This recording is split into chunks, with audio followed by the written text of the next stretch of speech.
Science Galaxy के YouTube मंच पर एक बार पुनः आप सभी का स्वागत है।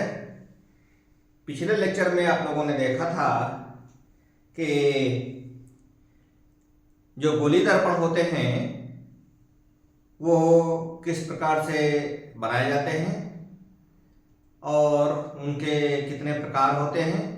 तो हम लोगों ने देखा था कि गोली दर्पण दो प्रकार के होते हैं, उत्तल दर्पण और अवतल दर्पण।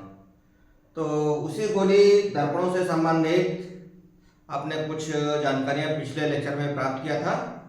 आज हम आगे बढ़ते हैं और देखते हैं कि जो गोली दर्पण होते हैं उसमें जो अवतल दर्पण है वो अवतल दर्पण द्वारा प्रतिबिंब कैसे बनते हैं। तो अवतल दर्पण द्वारा प्रतिबिंब बनने की कुल 6 स्थितियां हैं और इनमें से बोर्ड परीक्षा में अक्सर करके कोई न कोई स्थिति पूछ ली जाती है और उसका चित्र भी पूछ लिया जाता है कि किरण आरेख बनाओ, किरण आरेख बनाओ। तो किरण आरेख के लिए खास करके हमारे पास 3 नियम हैं, हम उन नियमों को याद रखें। पहला नियम तो यह है कि जो किरण मुख्य अक्ष के समांतर जाएगी वो हमेशा फोकस से होकर के जाती है। पहला नियम है कि जो किरण मुख्य अक्ष के समांतर जाएगी वो हमेशा फोकस से होकर के जाएगी। याद रख लीजिए, आप लिखने की कोई जरूरत नहीं है, जब कई बार प्रैक्टिस में आएगा तो अपने आप याद हो जाएगा। जो किरण मुख्य अक्ष के समांतर जाती है परावर्तन के पश्चात हमेशा कहां से होकर के जाएगी? फोकस से होकर के जाएगी। और दूसरा नियम यह है कि जो किरण फोकस से होकर के जाएगी वह दर्पण पर पड़ने के पश्चात हमेशा मुख्य अक्ष के समांतर हो जाएगी। जो फोकस से होकर जाएगी क्या होगा? हमेशा परावर्तन के पश्चात मुख्य अक्ष के समांतर हो जाएगी। और जो तीसरा मुख्य नियम है वो ये है कि जो किरण वक्रता केंद्र से होकर के जाएगी वह हमेशा उसी माध्यम में यानी उसी दिशा में सीधे परावर्तित होकर लौट जाती है। तो अवतल दर्पण द्वारा प्रतिबिंब की 6 स्थितियां हैं। उसमें पहली स्थिति है जब वस्तु अनंत पर रखी हो, जब वस्तु अनंत पर रखी हो। तो यहां पर हमने 2 नियमों का प्रयोग किया है। एक किरण हमारी जा रही है फोकस से, ये जो किरण जा रही है ये फोकस बिंदु से होकर के जा रही है। तो देखो जैसे ही दर्पण पर पड़ी यहां से क्या हुआ कि यह मुख्य अक्ष के समांतर हो गई। ये हमारा क्या है? मुख्य अक्ष है, ये है हमारा मुख्य अक्ष।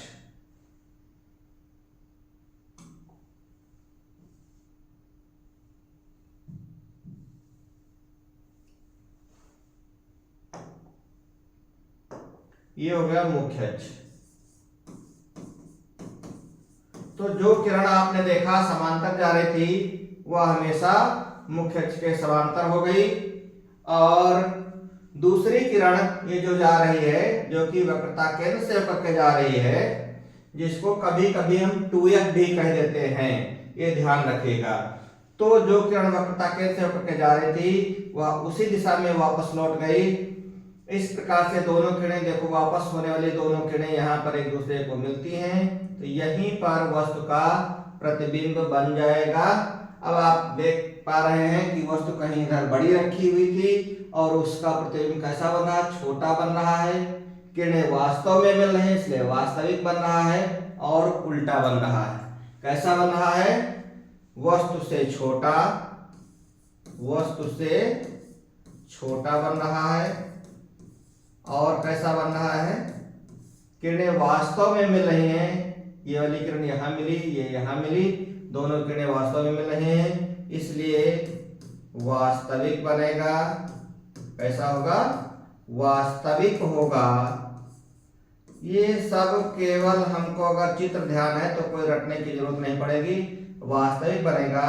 और तीसरी बात हम क्या पा रहे हैं कि प्रतिबिंब कैसा बन रहा है? उल्टा बन रहा है। प्रतिबिंब कैसा बन रहा है? उल्टा बन रहा है। तो ये कोई रटने की जरूरत नहीं है। हमारा कॉन्सेप्ट अगर क्लियर है कि जो फोकस से होकर के जाएगी वह मुख्य अक्ष के समांतर हो जाएगी, जो प्रकाशीय केंद्र से होकर के जाएगी वह उसी दिशा में वापस लौट जाएगी। इस प्रकार से दोनों किरणें यहाँ पर मिल रही हैं, तो यहीं पर वस्तु का प्रतिबिंब बन जाएगा, जो कि कैसा बन रहा है, वस्तु से छोटा, वास्तविक और उल्टा। इसके बाद में इसकी दूसरी स्थिति होती है कि जब वस्तु वक्रता केंद्र से अधिक दूरी पर रखी हो। जब वस्तु वक्रता केंद्र से अधिक दूरी पर रखी हो तो फिर क्या स्थिति बनती है। देखिए ये इस फिगर में आप देख पा रहे हैं, यहां इस फिगर में आप देख पा रहे हैं कि ये हमारा फोकस बिंदु है, यहाँ पर ये वक्रता केंद्र है और उससे अधिक दूरी पर यहाँ कहीं ए बी नामक वस्तु रखी गई है। तो यहाँ पर हम दो कॉन्सेप्ट का पालन कर रहे हैं। पहला ये है कि जो मुख्य अक्ष के समांतर किरण जाएगी वो हमेशा फोकस से होकर के परावर्तित होकर के निकल जाती है, और जो किरण वक्रता केंद्र से होकर के जा रही है वह उसी दिशा में वापस लौट जाती है। इस प्रकार से आप पा रहे हैं कि परावर्तित किरणें एक तो ये हो गई, एक ये हो गई, दोनों किरणें एक दूसरे को जहां पर काटती हैं वहीं पर प्रतिबिंब बनेगा। अब इस वस्तु AB का प्रतिबिंब यहाँ A' और B' पर बन रहा है, A' और B' पर बन रहा है।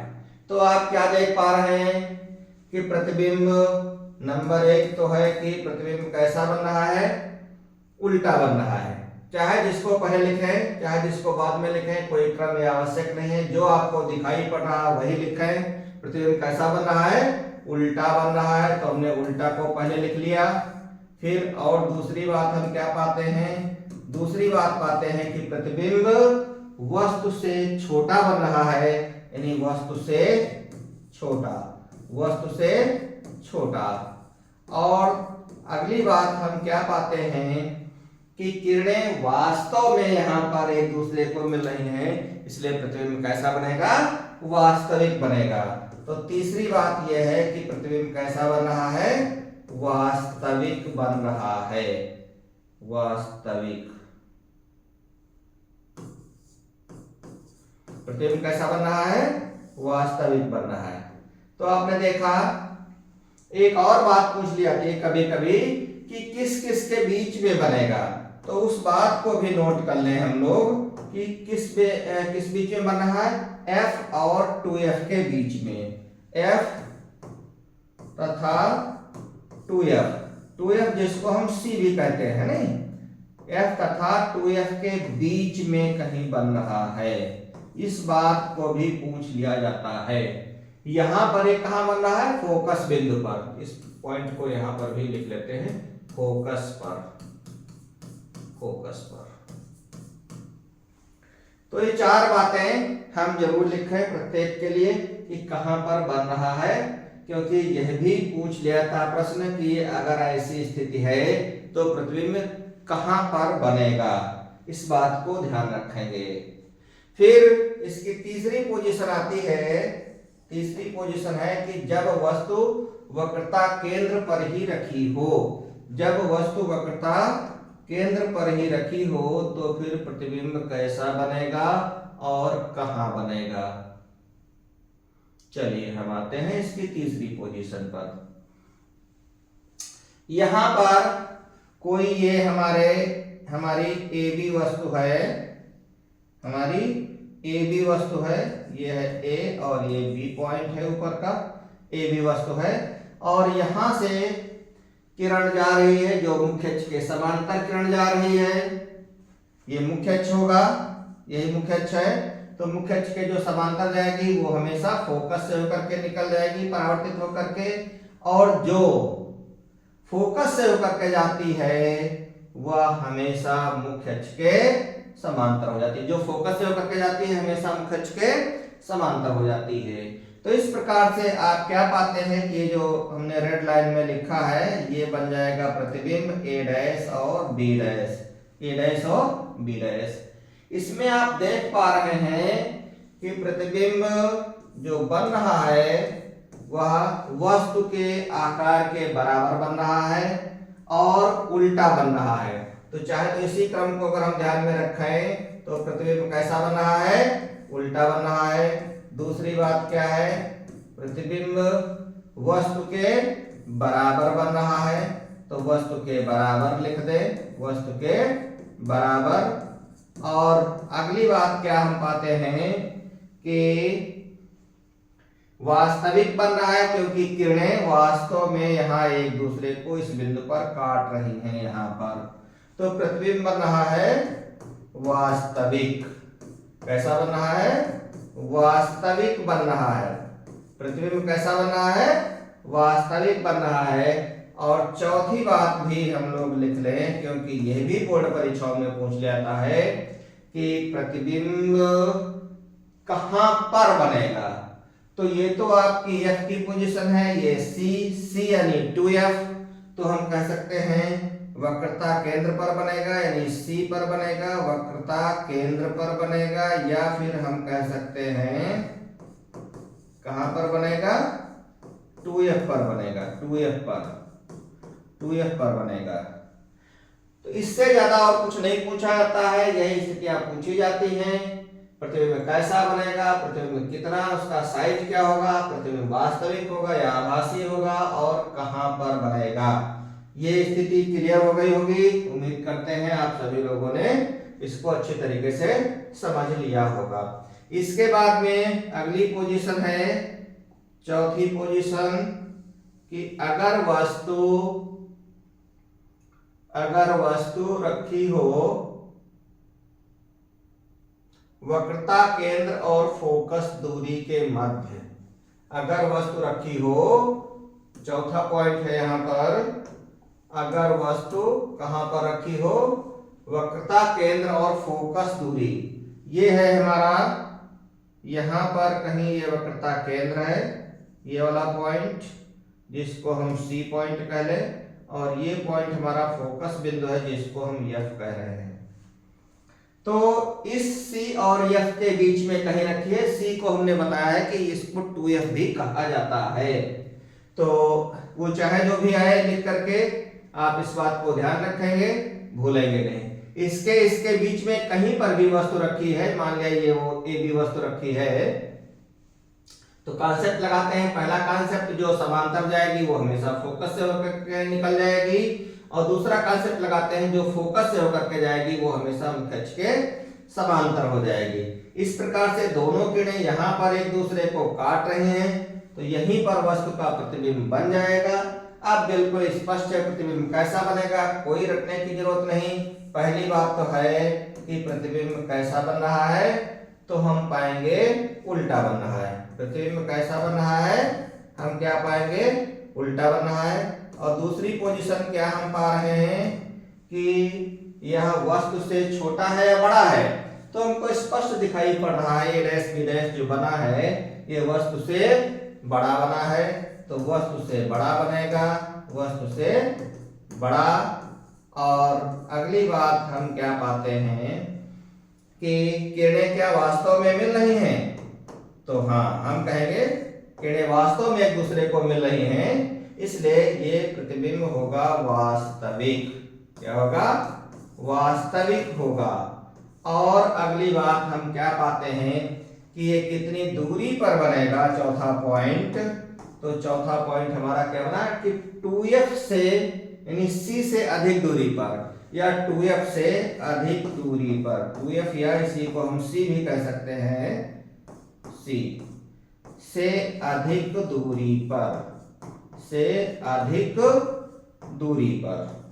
तो इस प्रकार से आपने चौथी पोजीशन भी देख लिया। इस पोजीशन में प्रतिबिंब उल्टा, वस्तु से बड़ा, वास्तविक, और 2F यानी C से अधिक दूरी पर बनेगा, यानी वक्रता केंद्र से अधिक दूरी पर बनेगा। तो ये चार स्थितियां आपने देख लिया। अब हम आते हैं इसकी पांचवी स्थिति पर। तो पांचवी स्थिति क्या है, जरा इसको समझते हैं। पांचवी स्थिति है,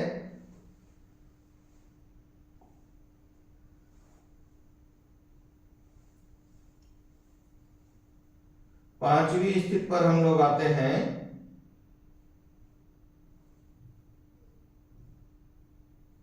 और ये है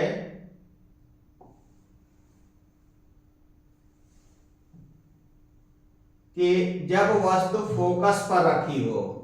पांचवी स्थिति क्या है कि जब वस्तु फोकस पर रखी हो तो देखिए प्रतिबिंब कैसा बनेगा।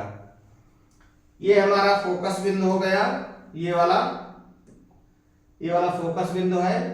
वस्तु यहीं पर कहीं ए बी वस्तु रखी है, तो जो समांतर किरण जाएगी, यानी ये वाली किरण जो हरी लाइन से हमने दिखाया है, ये दर्पण पर पड़ने के पश्चात फोकस बिंदु से होकर के ऐसे गुजर जाएगी, और जो इस दिशा में जा रही थी, जो कि कहां से है, वक्रता केंद्र वाली दिशा में ऐसे जा रही थी, इसी पॉइंट से, यहां से, इसके टॉप से जो ऐसे जा रही थी किरण, वह उसी मार्ग में वापस लौट आएगी। इस प्रकार से आप देख पा रहे हैं कि ये दूरी बराबर है, बिल्कुल रेल की पटरियों की भांति बराबर है, जो ऐसा लगता है कि ये कहीं अनंत पर मिलेंगी जाकर के। तो अनंत पर मिलेंगी तो चित्र बड़ा बनेगा। तो इसमें प्रतिबिंब की स्थिति अगर पूछी जाए हमसे, तो हमें कहेंगे बड़ा तो रहेगा ही रहेगा, वस्तु से बड़ा रहेगा, और उल्टा भी रहेगा। कैसा रहेगा? उल्टा रहेगा। और कह सकते हैं कि वास्तव में मिलेगा, हालांकि मिलता तो है नहीं, लेकिन आभास हो रहा है मिलेगा, तो इसलिए हम कह लेंगे वास्तविक बनता है, वास्तविक। और अगली पोजीशन है कि अनंत पर बनेगा। कहां बनेगा? अनंत पर, अनंत पर बनेगा ये। तो इस प्रकार से आपने इसके चारों पॉइंट पढ़ लिए, समझ लिए, कोई दिक्कत नहीं। हमें कॉन्सेप्ट क्लियर है तो चाहे जो भी आए सब कुछ आसानी से हल हो जाएगा। इसके बाद में छठी पोजीशन होती है इसकी। इस छठी पोजीशन को हम लोग देखते हैं, ध्यान देते हैं।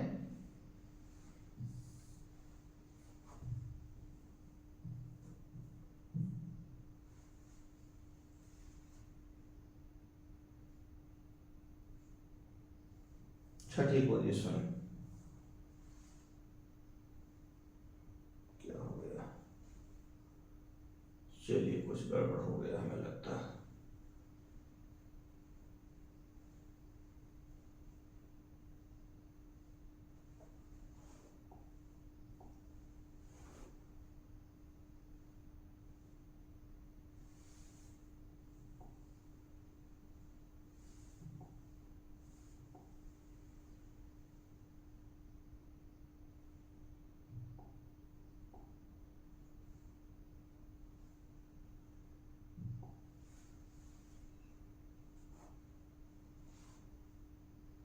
छठी पोजीशन है कि जब वस्तु फोकस दूरी और दर्पण के ध्रुव के बीच में रखी हो। जब वस्तु फोकस दूरी और दर्पण के बीच में रखी हो, उस पोजीशन में क्या रहेगा? तो चलिए देखते हैं, इस बात को भी समझने का प्रयास करते हैं। ये हमारी छठी पोजीशन है।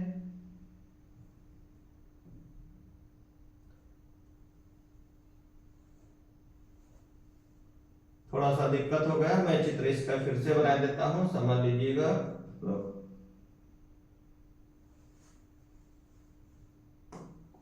थोड़ा सा दिक्कत हो गई है, मैं फिर से बना देता हूं इसको।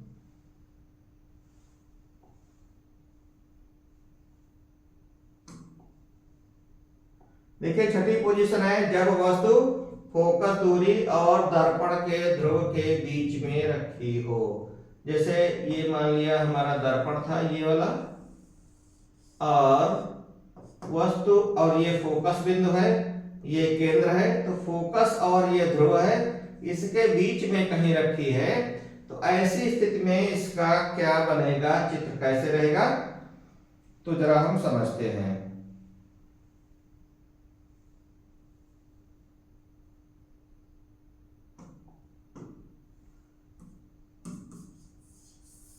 थोड़ा सा चित्र गड़बड़ होगा, चलिए कोई बात नहीं, फिर से समझ लेते हैं इसको। तो क्या होगा कि जब वस्तु यहां पर कहीं ये भी वस्तु रखी हुई है, ये भी वस्तु रखी हुई है, और यहां से जब कोई प्रकाश की किरण जो समांतर जाएगी वो तो फोकस से होकर के रिटर्न हो जाएगी, और जो वक्रता केंद्र से होकर के जा रही थी, इस दिशा में जा रही थी, ये वाली यहीं से जाएगी, तो यहां से वस्तु यहाँ, इसलिए यहां से जाएगी ऐसे।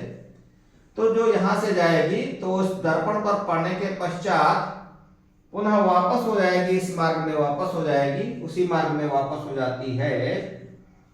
तो हम क्या पाते हैं कि ये किरणें वास्तव में फैल रही होती हैं, लेकिन अगर इनको हम पीछे बढ़ाएं, इधर बढ़ाएं, तो ये क्या होगा कि कहीं कहीं यहां पर मिलती हुई प्रतीत होती हैं, यहां पर मिलती हुई प्रतीत होती हैं। तो इस प्रकार से आप देख पा रहे हैं कि ये हमारा प्रतिबिंब बन गया a डैश b डैश। प्रतिबिंब की स्थिति को अगर हम देखें तो हम कह सकते हैं कि प्रतिबिंब कैसा रहेगा, तो हम क्या बता पाएंगे, प्रतिबिंब सीधा रहेगा।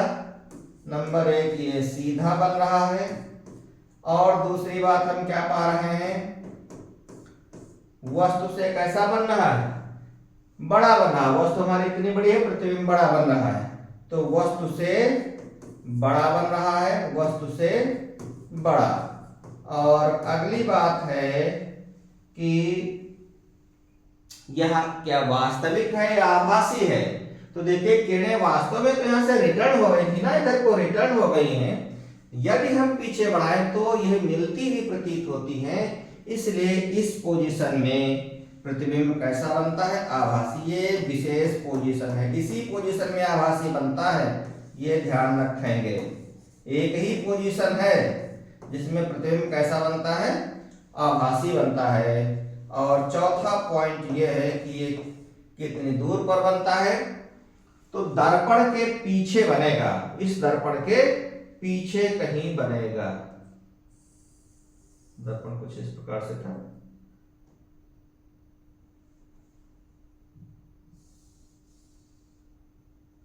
तो दर्पण के पीछे बनेगा, इस बात को हम लोग ध्यान रखेंगे। चलिए, दर्पण के पीछे, दर्पण के पीछे बनेगा। तो ये 6 स्थितियां हो गई, क्लियर हो गई। अवतल दर्पण द्वारा 6 स्थितियों में प्रतिबिंब बनता है। अब चलिए हम आगे देखते हैं उत्तल दर्पण की स्थिति। उत्तल दर्पण की एक ही स्थिति है, वस्तु चाहे जहां हो प्रतिबिंब हमेशा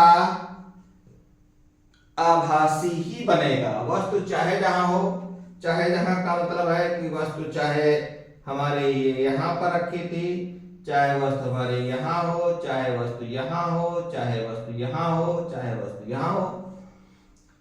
2 कॉन्सेप्ट को लेकर के चलें। पहला कॉन्सेप्ट है कि जो किरण मुख्य अक्ष के समांतर जाएगी हमेशा फोकस से, यानी यहां से जाती इधर को जाती हुई प्रतीत होगी, इधर को किरण जाएगी, फैल जाएगी, फोकस से जाती हुई प्रतीत होगी। और जो किरण वक्रता केंद्र से होकर के जा रही है, ये वाली किरण जो जा रही है वक्रता केंद्र वाली दिशा में जा रही है, ये यहां तक जाएगी, इसके बाद में इसी पॉइंट से ये वापस हो जाएगी, ऐसे ही वापस हो जाएगी। यानी अगर इसको हम पीछे बढ़ाएं तो किसी बिंदु यहां पर एक दूसरे को ये किरणें काट रही हैं। तो जब यहां पर काट रही हैं, इस पॉइंट पर काट रही हैं, तो फिर यहीं पर वस्तु का आभासी प्रतिबिंब बन जाएगा, और जो कि वस्तु से हमेशा छोटा ही रहेगा। देखिए प्रतिबिंब इतना छोटा बना, प्रतिबिंब के साइज में जरा सा अंतर होगा लेकिन हमेशा छोटा रहेगा। तो इसमें कौन कौन सी स्थिति बनती है, हमेशा छोटा रहेगा, हमेशा छोटा प्रतिबिंब बनेगा, छोटा बनेगा। और दूसरी बात यह है कि हमेशा सीधा रहेगा, हमेशा सीधा बनेगा इस पोजीशन में। और अगली तीसरी बात यह है कि हमेशा आभासी बनेगा, हमेशा आभासी रहेगा, हमेशा कैसा रहेगा, आभासी रहेगा। और अगली बात यह है कि ये कहां पर बनेगा, तो हम कहेंगे दर्पण के पीछे, दर्पण के पीछे। ये 4 स्थितियां इसकी भी हो गई प्रतिबिंब के बारे में। और वैसे वस्तु चाहे जहां हो, चाहे वस्तु यहां रखी हो, ये हमारा ए बी वस्तु है, ठीक है, ये हमारी वस्तु ए बी है, ए और ये बी पोजीशन है। चलिए, तो इस प्रकार से हम क्या पाते हैं कि हमेशा वस्तु का प्रतिबिंब जो है वो आभासी, सीधा, वस्तु से छोटा और दर्पण के पीछे बनता है। ध्यान रखेंगे आसानी से। इतनी रही हमारी दर्पण की स्थितियां। इसके बाद में हम आते हैं अगले पॉइंट पर। तो अगले पॉइंट है हमारे कि अवतल दर्पण का उपयोग कहां कहां पर होता है। यहां से भी खूब प्रश्न पूछे जाते हैं कि अवतल दर्पण के क्या उपयोग हैं, अवतल दर्पण के क्या उपयोग हैं। तो देखिए, अवतल दर्पण का उपयोग हम टार्च में कर लेते हैं। जो भी टार्च होती है उसमें अवतल दर्पण लगाया जाता है, दूर तक फोकस पहुंचता है। और दूसरी बात है कि वाहनों के हेडलाइट में इसका उपयोग किया जाता है, वाहनों के हेडलाइट में। तीसरा यह है कि सेविंग दर्पण, यानी जो नाई लोग जो बाल बनाते हैं वो लोग इसको जो है इस्तेमाल करते हैं। और चौथा है कि इसका उपयोग दंत चिकित्सक भी करते हैं, दांतों की संबंधित बीमारियों को देखने के लिए। फिर इसके बाद में उत्तल दर्पण के उपयोग पूछे जाते हैं। 1 नंबर का सवाल यहां से मिल जाता है कोई न कोई अक्सर बोर्ड परीक्षाओं में। तो उत्तल दर्पण के मुख्य उपयोग कहां पर होते हैं, जो साइड मिरर होते हैं, गाड़ियों के साइड मिरर। तो साइड मिरर में पीछे से आने वाली गाड़ियों को देखने के लिए हम इसका उपयोग करते हैं। इसका एक और नाम कहा जाता है कि जिसको हम कहते हैं व्यू, व्यू माने जानकारी लेना, ठीक है। साइड व्यू मिरर अंग्रेजी का शब्द है, साइड व्यू मिरर कहते हैं। तो वाहनों में पीछे देखने के लिए इसका इस्तेमाल, पीछे से आने वाले वाहनों को देखने के लिए इसका इस्तेमाल किया जाता है। और नंबर 2 है स्ट्रीट लाइट में, स्ट्रीट लाइट में जो लाइट को फैलाने के लिए, अभी आपने देखा था इससे पहले उत्तल दर्पण की जो स्थिति देखा था उसमें किरणें फैल रही थी, तो किरणों को फैलाने के लिए इसका उपयोग किया जाता है। फिर इसके बाद में 2 शब्दावली और हम बता दें, अक्सर करके पूछी जाती हैं और हम लोगों ने अभी तक बार बार अभी जिक्र में आया कि वास्तविक और आभासी प्रतिबिंब की क्या विशेषता होती है। ये भी पूछ लिया जाता है हमसे परीक्षाओं में कि वास्तविक प्रतिबिंब की क्या विशेषताएं होती हैं। यानी तो हम क्या कह सकते हैं कि वास्तविक प्रतिबिंब को हम पर्दे पर ले सकते हैं, यानी इसको फोटो लिया जा सकता है, आसानी से पर्दे पर लिया जा सकता है। और दूसरी बात यह है कि हमेशा उल्टे बनेंगे। और तीसरी बात यह है कि यह अवतल दर्पण द्वारा बनते हैं। अभी आपने देखा था अवतल दर्पण की 6 स्थितियां हैं, जिसमें 6 में से 5 स्थितियों में प्रतिबिंब कैसा बनता है, वास्तविक बनता है, और एक ही स्थिति ऐसी है जिसमें प्रतिबिंब आभासी बनता है। तो आभासी प्रतिबिंब क्या होते हैं, यह पर्दे पर प्राप्त नहीं किए जा सकते हैं और हमेशा सीधे बनते हैं, तथा यह समतल दर्पण अवतल दर्पण की विशेष स्थिति यानी छठी स्थिति और उत्तल दर्पण द्वारा बनते हैं। समतल दर्पण द्वारा आभासी प्रतिबिंब बनता है, अवतल दर्पण की जो छठी स्थिति बताया उसके द्वारा आभासी प्रतिबिंब बनता है, और उत्तल दर्पण की कोई भी स्थिति हो हमेशा आभासी प्रतिबिंब ही बनता है। चलिए, इसके बाद में अगली चीज है फोकस दूरी का सूत्र। दर्पण की फोकस दूरी का सूत्र होता है 1/f बराबर 1/v plus 1/u, 1/v plus 1/u, ये सूत्र होता है। जहां पर f है फोकस दूरी, f क्या है, फोकस दूरी है, f बराबर फोकस दूरी, और यू, यू है वस्तु की दूरी। वस्तु को हम बिंब भी कहते हैं। वस्तु को क्या कहते हैं? बिंब भी कहा जाता है, यह ध्यान रखना, बिंब। और जो V होता है उसको हम प्रतिबिंब कहते हैं। क्या कहते हैं? प्रतिबिंब। तो ये प्रतिबिंब की स्थिति है। F हो गया फोकस दूरी, U हो गई वस्तु, यानी दर्पण के ध्रुव से सारी दूरियां नापी जाएंगी, तो U हो जाएगा वस्तु की दूरी, जिसको हम बिंब की दूरी भी कहते हैं, और V हो जाएगा प्रतिबिंब। ये तो रहा फोकस दूरी का सूत्र। इसके बाद में हम लोग लास्ट में आते हैं, अब इसकी आखिरी परिभाषा कह सकते हैं। बाकी जो कुछ प्रूफिंग है वो हम एग्जाम के जब परीक्षा विशेषांक हम चलाएंगे तो उसमें जितने भी प्रूफ हैं उनको क्रम वाइज एक साथ बताएंगे, तो आपको ज़्यादा बहुत अच्छा समझ में आएगा और भूलेगा भी नहीं। तो प्रूफिंग हम सब एक साथ बताएंगे। चलिए देखते हैं रेखीय आवर्धन। आवर्धन का मतलब होता है बढ़ना। प्रतिबिंब का छोटा होना, बड़ा होना, इस प्रकार की घटनाएं आपने देखा, तो वही है हमारा रेखीय आवर्धन। तो रेखीय आवर्धन m बराबर m से लिखा जाता है। इसके लिए दो सूत्र हैं हमारे पास। पहला सूत्र है कि